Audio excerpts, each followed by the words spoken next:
Ինչու պետք է այցելել Հռոմը 2026 թվականին, խուսափելով 2025 թվականից, որովհետև 2025 թվականը Հռոմի համար Սուրբ Հոբելյանական տարի է համարվում, Հռոմը պատրաստվում է 2025 թվականին Սուրբ տարվան։ Սա մի նախաձեռնություն է, որը հորինել է Վատիկանը գումար աշխատելու համար։ 700 տարի առաջ դերևս միջնադարում Վատիկանը որոշեց, որ բոլոր այն մարդիկ, որոնք կանցնեն այդ Սուրբ տարվա ընթացքում Հռոմի միջով, նրանք կստանան մեղքերի թողություն։ Եվ այն ֆինանսական հսկայական աջակցությունը, որ ստացավ քաղաքը այդ ընթացքում, երբ բազմաթիվ մարդիկ փորձում էին մեղքերի թողություն ստանալու համար թեկուզ մի օրով անցնել Հռոմի միջով, ստիպեց Վատիկանին մտածել եւ որոշել, որ կարելի է այս նախաձեռնությունը 50 տարին մեկ դարձնել։ Հետո 50 տարին մեկ հետո որոշեցին, որ 50 տարին թերևս շատ ավելի երկար է, յուրաքանչյուր 25 տարին մեկ այժմ համարվում է Սուրբ տարի Հռոմի համար եւ բոլոր այն մարդիկ, որոնք անցնում են այդ տարի այցելում են, ստանում մեղքերի թողություն։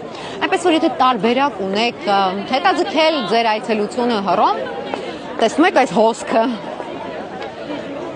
Այնպես որ եթե տարբերակ ունեք հետաձգելու ձեր այցելությունը Հռոմ, պլանավորեք ձեր այցը Իտալիա Հռոմ 2026 թվականին։